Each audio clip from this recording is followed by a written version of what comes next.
Welcome, everyone. Thanks to those joining us live in person here that you can see in our top window banner there, as well as for folks joining us after the fact or joining us online remote in a future recording session that you can see here. We're proud today to feature our DIGA694 Capstone project defense. And the purpose of our session here today is to highlight work of our capstone, our graduate degree candidates, and to examine or to let them share with you their examination of their topics. And in this semester's term, we have Alyssa Kuglin who will be sharing some of her work on dealing with census tracts and analytics and evictions and things like that. And so we'll introduce her topic here a little bit further.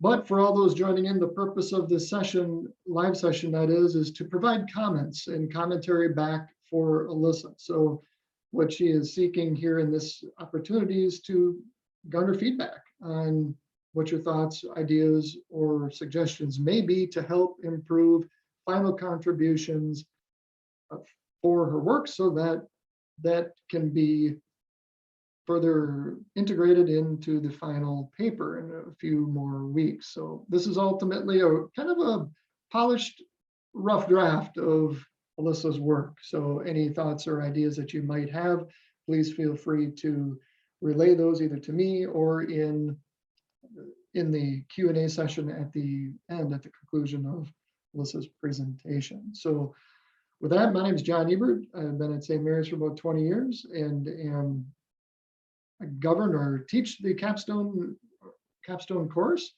And so they're all the time. There are tons of different exciting projects, and Alyssa's is certainly no different, very exciting, very welcoming. And also joining us this evening is our other faculty member, Ms. Greta Poser. Greta, do you want to say a few brief words? Just happy to be here. Like John said, I teach in the DIGA program, some GIS database programming. So excited to hear Alyssa's presentation. Okay, and so we'll let Alyssa share a little bit about herself, but before we do that, I just wanted to give a brief introduction to her topic, as you'll be learning about here as well. But Alyssa's topic focuses on eviction rates in a case study that's looking specifically at Hennepin County. And there's been a lot of changes going on over the past year or two with various types of COVID scenarios and things like that. But what's happening with high eviction rates? Where are those pockets of high eviction inside of census areas? And so Alyssa's study took a look at what's happening with those, where are those areas, and what can Hennepin County do to provide outreach and resources to those people that are maybe experiencing potential eviction, or basically providing those resources. So with that, Alyssa, we'll turn it over to you to give a brief introduction, and then with that, feel free to launch right into your presentation. Alyssa. Hopefully Poppy will let me do this, but and this is Poppy. Yeah, so I work for Hennepin County right now in the Housing Stability Department, normally at the library, but I was reassigned temporarily during COVID. So yeah, I've learned a lot working that job in the last year. So that's basically the main reason I did my project on eviction rates. So I'm gonna share my screen so I can have my PowerPoint.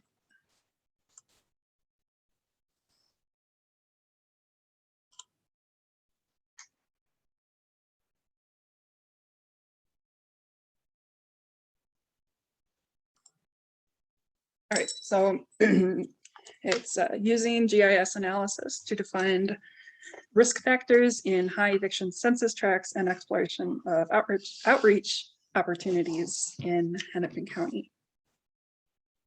So the background on evictions and housing instability.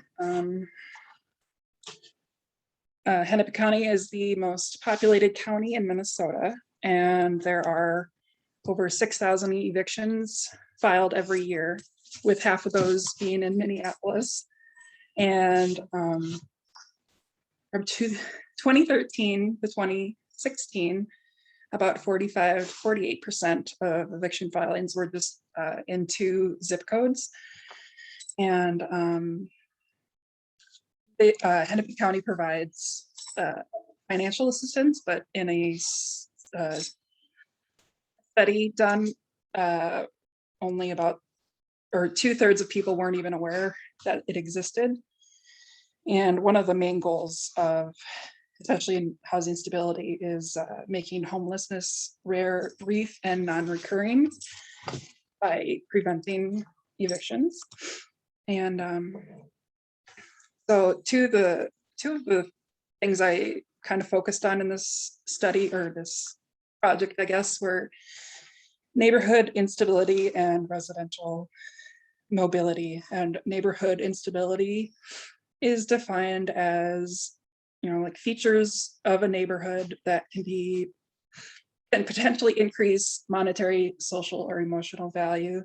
So if someone will probably have a higher value of their neighborhood if it, they have a connection to it, is like, that's like the emotional aspect of that. And residential mobility is defined as frequent changes of residence. So with evictions, that's a big problem, because people in eviction who have been evicted often have to move, or they're forced to move first, and then they're move into conditions that they don't want, and then they're more likely to move again within a year to more suitable housing. So it just makes the neighborhood unstable. So they're both connected very closely. But the factors of instability are like high rates of abandoned properties, high rates of evictions and foreclosures, low rates of property investment by the owner, whether they're rental properties or homeowners, high concentration of poverty, high crime, low rates of home ownership, and high rates of residential mobility. So the significance of the research I did, in Hennepin County, the average amount of past due rent for people is only $2,000, with the median being around $1,700. And these days that equals about a month or two of rent. So it isn't taking much for people to have evictions filed against them. And when a tenant has legal representation, there's the chances of the outcome going in their favor are significantly higher. But in Minneapolis specifically, only 98% of the tenants don't have representation. So that's one aspect that would be really beneficial for outreach, is providing housing, legal housing aid or whatever. When only the landlord is present, 89% of the cases result in eviction. But when the tenant and the landlord, or just the tenant, is present, that goes down to 17% of that, ending up with 17% ending in eviction. So, this is where the targeted outreach part of the project comes in. The methodology I used, my goal was to define independent variables that could explain high eviction rates in the study area, and then to define outreach opportunities based on what I found. So the study area I looked at was 33 census tracts in 4 zip codes that had the highest eviction rates. But then I also looked at 5 additional census tracts that were in nearby zip codes, but they had high eviction. They had apartment buildings that had high eviction rates. This dog. So the workflow I used was define the dependent variable, identify potential independent variables, and then I ran exploratory regression in ArcGIS, and then I ran ordinary least squares regression. And the data sources I used the eviction data that I got from Hennepin County, and a lot of information from the Census Bureau about from the American Community Survey. So, you know, basic demographics, the household information, types of housing, if they're on public assistance, you know. And I even looked at some variables that were not often looked at in previous studies, like the average number of cars per household, and then internet subscriptions and computer access. So the dependent variable was the eviction data for 2018 and 2019. Because of COVID, there was an eviction moratorium, so I couldn't use the 2020 data because, you know, 93% of evictions are from non-payment, and the eviction moratorium prevented landlords from filing non-payment evictions. And across the 38 census tracts, the median number of evictions was 27, the lowest was 3, and the highest was 185, and 184 of those were just from one apartment complex. So some of the variables I looked at were just based on previous research, was households with children, female heads of household, public assistance, and area poverty, percentage of income spent on rent. And as I said earlier, some of the other variables I looked at were cars per household and internet access, and then number of rental units in the building or apartment buildings. So the results I got, these are the ordinary least squares regression 6 statistical tests. And, you know, my goal was to meet all of these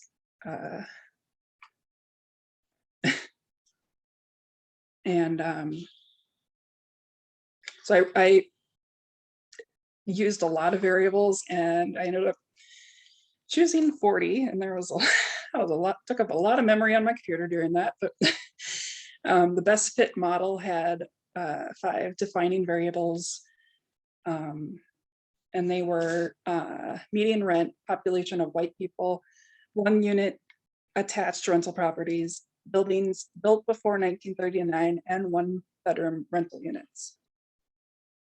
So the adjusted R squared value was equal to almost 85%. So, you know, 85% of the evictions can be explained by those 5 independent variables. And the residuals indicated randomness and no clustering, meaning it was less likely that there was an explanatory variable missing. So discussion here. Possible connections to previous research about residential mobility played a part in what my analysis. So, you know, forced relocation to unsuitable housing could lead families to, or force families into like 1 bedroom units or older buildings, were 2 of the variables that were found to be high. And then women of color, especially those with children, are more likely to be evicted, which is, I should have said that. The fewer white people was one of the independent variables. So that was supported by that variable. And then financial hardships are linked to evictions, which is there's a possible connection with the higher the rent correlates with more evictions. I looked at other variables that had high significance, and those included households without internet, the average number of cars, and no computer access, and public assistance. So like some options for targeted outreach could be in libraries. You know, people with financial hardships are frequent users of libraries for internet and computer use, and limited access to transportation is also linked to high library use. And outreach in or near rental buildings, because it was already found that some apartment buildings have a majority of the evictions in certain census tracts. So limitations of the project. Because of the eviction moratorium, I wasn't able to use the most recent information, but it could also change how evictions are in the future.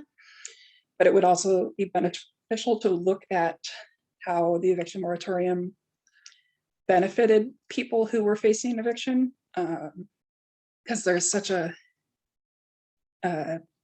evictions cause such a psychological and financial trauma. Basically, people not being evicted, just looking at the psychological effects of people being able to stay in their homes would be just beneficial for future research. And then also to look at how transportation access affects eviction outcomes. So the conclusions are, you know, I just used exploratory regression and found 5 variables to explain 85% of the high number of evictions. You know, lower population of white people, higher median rent, more 1-unit attached rental properties, more buildings built before 1939, and more rental units with 1 bedroom. And all of these variables make sense as they relate to neighborhood instability and residential mobility. And their acknowledgements with all of my animals and their people.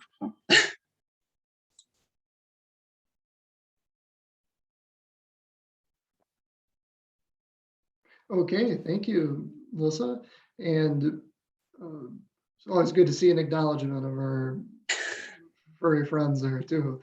But questions or comments? I have a few for you, Alyssa. Obviously, you know, I've seen your work here, so I kind of know the direction, but right now I kind of want to get the landscape of suggestions, comments, ideas, questions from our viewers here this evening. Does anyone have any questions, comments, suggestions? Alyssa, I just have a quick question. Part of the screen was kind of covered by our faces with the PowerPoints. We didn't get to see all the wording in there, but what were the two addresses you used as your focus? I saw 55412, and then I didn't see the other one. It was 55412 and 55411. And are those adjoining to each other? Yeah. And then there was 2 other zip codes that were also linked to high eviction rates, and those are 55429 and 55428, and those are all connected. So okay, made it nice for study, a nice clean study area. They're all located in Minneapolis, or the 55428 and 55429 are Brooklyn Park, Brooklyn Center. So okay, gotcha. Okay. Curious with that one apartment building where it's like 184, 185 evictions. How do you think that influenced the results in any significant way? Like, would you consider that an outlier or a potential bias, or? I mean, it's possible. Like, I know there are certain, like the Minneapolis public housing is one of the higher evictors, if that's the right word, but it also could just be that they are have a lot of buildings. So, but that particular building, it could potentially be an outlier. So I can't remember if I looked further into it, but actually I think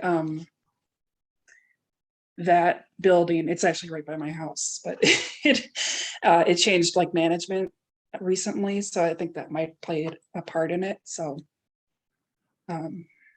yeah. So I had a couple just questions, comments, and I think I know where you're going with some of the specifics of that, but when I know you had some references to a little bit in literature in there, and I always like to go back to literature as we get to kind of a culmination to see how, or what really happened, you know, with your work, how did that tie into maybe what else you were seeing, you know, happening in similar time, you know, like for that 2000 or the 1819 period. Did you see any similarities with some of those, generally speaking, with what you've kind of looked at it? And also, do you think that if they were sort of converging, your work and that of others, or diverging, but if they were converging, meaning of similarity, were some of the same impacts, you know, being realized? Like, for instance, high rent, you know, what does that mean here versus what does that mean in other places? You know, is it just all scalable where it's kind of up and down, or is there some uniformity of like, what does high rent mean? Sorry, what was the question? Yeah, so like, what did you see your results maybe tying together or going a different way from general literature? For the most part, it was pretty consistent, but there were like, I wasn't expecting like the older the building, it was more likely, or the older buildings in a census tract, there was a connection there, so I wasn't expecting that. And I don't know. Yeah, that is interesting. What does you know, like high rent typically mean there for you? Like, was there like a threshold that you were looking at in the data to say, well, here's like average, or here's low rent, or is it high with respect to income? You know, like here's just rent, but whether or not your income is higher or lower, that dictates whether the rent is high. You know what I mean? But I mean, I used the median income for the census tracts, and so I mean, just going by what the ordinarily squares found or whatever, it's just I'm thinking that losing my train of thought. Yeah, I Thinking that, you know, like the census tracts that didn't have as many evictions had rent that wasn't as comparably high to the areas that had high evictions. Does that make sense? Yeah, and I'll have to go back and double check in your paper, and you had some numbers broken down, and I don't remember them off the top of my head, but to make sure that those are pulled out to say, you know, what does high mean or low mean, or, you know, so it gives somebody kind of an appreciation. I think that was in there, but I can't remember offhand. You're right, immediately. What do you think was going on with the evictions? This is just kind of an observation, you know, kind of 2017, 2018. Generally speaking, the economy had experienced a lot of growth in those years, you know, in those 2 years that you're looking at. So it's kind of surprised to see, you know, I think you had there like like 90, I think it was like 90 or 93% were from non-pay evictions. I was just curious, you know, if the economy was ever, you know, in a downturn, would you expect that non-pay, you know, I don't know how it could go higher, you know, like the two would seemingly correlate, like, you know what I mean? Like if economy is good, you think people would have jobs, or if it's not good, you know what I mean? Like the evictions would correlate with the downturn maybe, or what are your thoughts on that? Well, I did include, probably should have included it in the presentation, but the eviction data for the last, from 2009 to 2019 shows that the number of evictions have gone down a lot.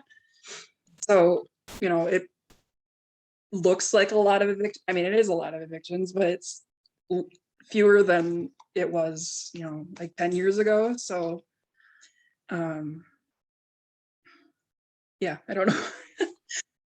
And then it's relative to your study area too. Yeah. It's hard to, there's always questions of what does your data mean when it's generalizable? So I think in your interpretation of the data, it needs to be well thought out of how it applies to your study area. But could there be generalized findings that are sort of bigger picture than that, that are a little bit more, I'll call it, applicable to the general, that same general field, if you will. So that might be something to look closely at in the discussion portion of your paper too. To see what's generalizable just to the study area, and then what's more generalizable to the bigger landscape. Yeah, I mean, it could also just be the increase. Like it was only recently that the county started really looking at how housing plays a huge part in so many other aspects of people's lives. So, the downturn could also be very likely linked to more work going on in the county to help people facing eviction. Yeah, I had a thought and I can't find, or it's not there anymore. But. Yeah, no, that's okay. Any other thoughts or comments? Yes, I do have a question with Alice about, I mean, did you present in your project, I mean, if there is outreach program for the affected people? I mentioned that there's I mean, assistance, but I didn't mention or say what the specific programs are.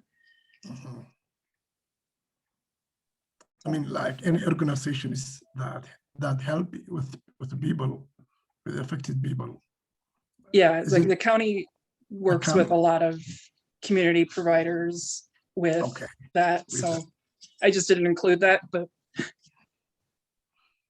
So do people get information from the public library, or, I mean, how do they have access with? I mean, a lot of it is, I mean, lately like specifically in the work I've done, we have been contacting people who have evictions filed against them, and just we reach out and are like, okay, we have resources if you need them, and that's fairly new that we've started doing. But there's a nonprofit that sends out letters, and they've been doing that for a while to people who've been or have a eviction filed against them. So yeah. Thanks. Curious about, that high number that aren't represented when they go to court, and how strong of a correlation that seemed to have. And wonder if there's a known cause for that, like if it just wasn't, if there weren't enough people available to represent them, or if people were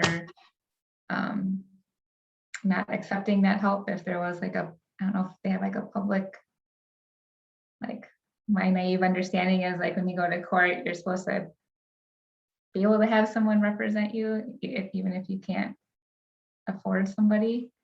Like, do they have that available to them, or do they just not take advantage of it? Well, I think a lot of it is that people aren't aware of it.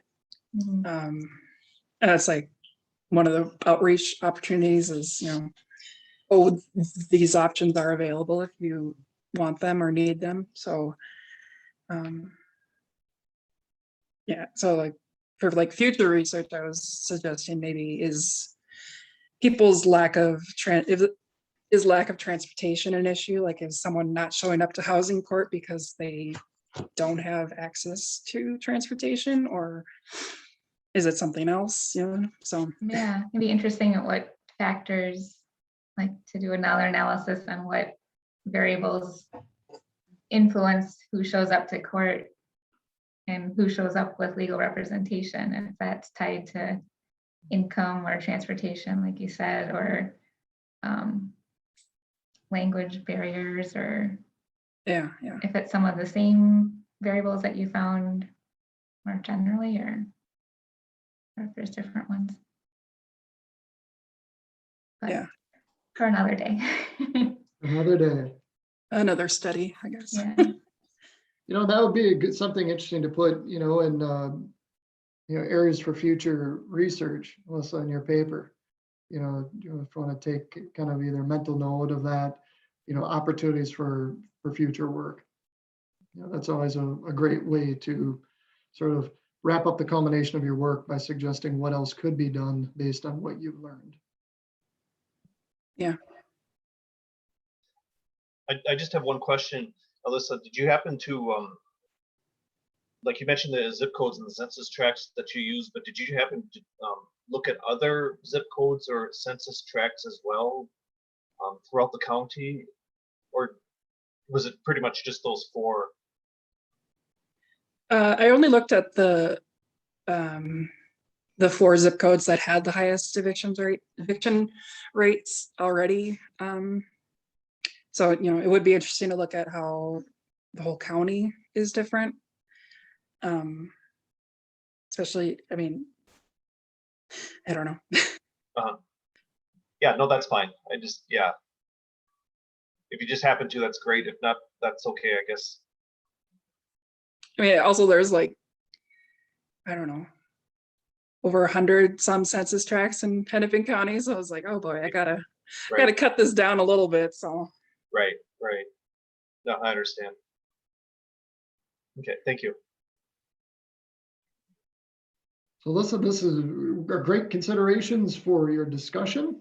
You know, some good key comments, suggestions that you want to embed into your discussion section of your paper. I think perhaps there may be a few items of clarification, but otherwise, any last